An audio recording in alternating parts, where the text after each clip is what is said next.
MTV, I know forgetting what the M in your name stands for is sort of your thing, but out of all the trends you could have adopted, why did you have to pick social justice? So today we're going to be talking about MTV's video on cultural appropriation. Let's get started. They say imitation is the highest form of flattery, but what happens when it's not so flattering? I don't know. Why don't you try asking BuzzFeed? This is the hair that I was born with, so you wearing it as a trend is not cute. Yeah, we'll get to you in due time. Here are 7 myths about cultural appropriation debunked. You're just looking for something to be offended by. It's just clothing, hairstyles, decorations, whatever. Don't you have something better to worry about? Okay, first off, it's possible to care about more than one issue at a time. Yet we apparently can't care when white people get killed by police, while also caring when black people are killed by police. And while I do agree with your point that it's possible to care about more than one issue at a time, it's also possible to overreact to something. Like when that white student faced harassment from a campus employee just for wearing dreadlocks. The main problem with cultural appropriation comes from dominant groups borrowing from marginalized groups who face oppression or have been stigmatized for their cultural practices throughout history. Like cornrows. I mean, anyone can wear their hair in cornrows, but black people still face stigmas for wearing them along with perfectly natural hairstyles like braids and locks. There are even companies and schools that prohibit these natural hairstyles. People have actually been fired for wearing braids. Meanwhile, fashion models and celebs like Kylie Jenner get praised for wearing cornrows. And that's the main point. One group is being penalized by institutions for wearing natural hairstyles, while the other is called edgy and stylish for doing the exact same thing. This is a very bad comparison. You just took 2 completely different situations with completely different contexts and tried to equate them. If you're a model, you're expected to dress differently. It's not because she's white, it's because of her occupation. By your logic, if I showed up to an interview wearing Lady Gaga's meat dress and I didn't get the job, it's because I'm a man. Not because I'd look like an idiot if I did that. I'm doing it because I think it's beautiful and exotic. I'm just showing appreciation for the culture. Look, it's great that you find another group's culture beautiful, but in order to show you truly love it, you need to have respect and understanding. Take, for example, tribal tattoos. The Maori of New Zealand have facial tattoos with deep family meaning and cultural significance. But fashion designer Jean-Paul Gaultier used the tattoos in ads to sell sunglasses. And that's a perfect example of cultural appropriation. No matter how much the designer liked the look, he stripped the tattoo of all of its cultural meaning just to sell a product. Now, if you really appreciate something, you should respect it instead of assuming you can use it however you want. Alright, you actually presented a decent point. However, what you just described isn't cultural appropriation, it's cultural misrepresentation. While a person who's part of a culture is more likely to know the significance behind it, that isn't always the case. A friend of mine met a person from China who didn't know what he was talking about when he asked about the Tai Chi.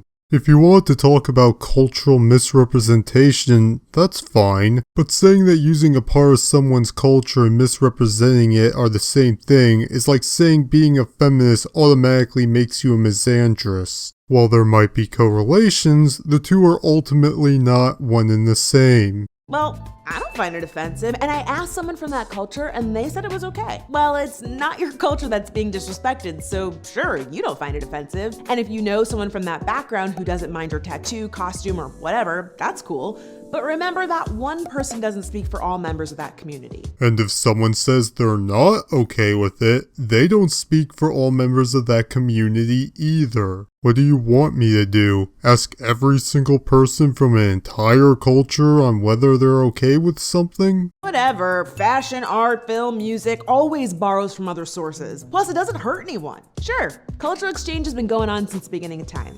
But exchange is mutual. It needs to be done respectfully. How's it not mutual? No one's going to have a heart attack if a black person starts doing classical music. A couple years ago, Katy Perry did a geisha-themed performance with Japanese women dancing in the background. Not only was it super stereotypical, her outfit wasn't even from the right country. The Japanese American Citizens League said it best. The thoughtless costuming and dance routines by Katy Perry played carelessly with stereotypes in an attempt to create a Japanese aesthetic. And that kind of crushes the idea that appropriation is harmless. This is the same point you tried to make with the tribal tattoos thing. Again, if Katy Perry or whoever was directing her video did more research on Japanese culture, this wouldn't be an issue. And the fact that she's a white woman doing this has absolutely nothing to do with her piss-poor betrayal of Japanese culture. You're just trying to tell everyone what to think. Hello, thought police. Have you ever heard of the First Amendment? Nobody's telling you what to think, wear, or say. I'd like to again direct you to this clip. You're saying that I can't have a hairstyle because of your culture? Why? Because it's my culture. Yo, girl, stop touching me right now. Yo, girl, stop touching me right now. Get off of me. Marginalized people can't stop you from doing your thing even if they wanted to. But if you think you have the right to use any cultural tradition just cause, that's where you get into oppressive territory. Okay, I know this is somewhat nitpicky, but instead of saying if you think you have the right, you should have said if you think it's okay. Because saying that someone doesn't have the right to do something outright contradicts what you were saying about people not being forced to conform to your will.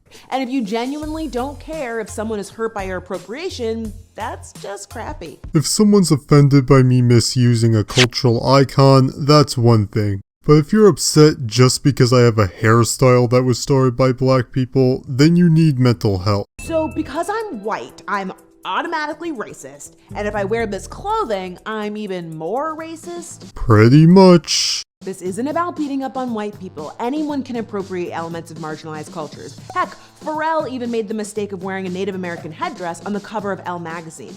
And after getting some much-deserved flack, he actually issued an apology. That may be true, but the fact that white people can't even wear dreadlocks doesn't make it seem any less anti-white. If Chinese people wear blue jeans, aren't they appropriating my culture? Not really, since denim jeans are literally manufactured in China. You probably should have used a better example so this comes off as less of a straw man. Or what about black girls wearing blonde weaves? Okay, that's a better example.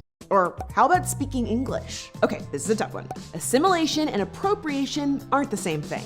Marginalized people conforming to standards set by dominant, or in this case, Western cultures, is often a means of survival. Stop. I already know where you're going with this. And while you may have a point with the speaking English and possibly wearing blue jeans aspects, that doesn't account for things like blonde weaves. Throughout the rest of the video, she conveniently forgets to acknowledge that, despite having brought it up earlier, if a white person wearing dreadlocks, or as you mentioned cornrows, is unacceptable, then you can't justify black people dyeing their hair blonde. Without constructing a double standard, that is.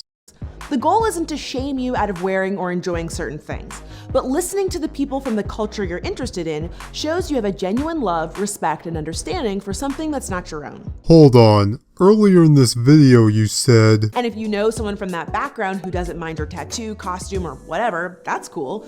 But remember that one person doesn't speak for all members of that community. But now you're saying that listening to people from that culture makes it okay? Again, how many people do I need to talk to from that culture before it becomes okay? I also love how the video ends with her reading comments. If you're perceptive enough, you'll notice Paul Joseph Watson is the only one whose comment has the amount of upvotes cut off from it. They didn't cut it off from the comments disagreeing with her that didn't get any upvotes. And they didn't cut it off from the comments that agreed with her and did get upvoted. I even checked the original comment and it has over 900 thumbs up. It's almost like they didn't want you to know that people agreed with him. Crazy, right? So that's pretty much it for this video. Overall, if something has a deep historical context to it, like a headdress or something, then I do think it's best to do research on it before using it so it's not misrepresented. But if it's something simple, like a haircut, then you shouldn't be shamed for it.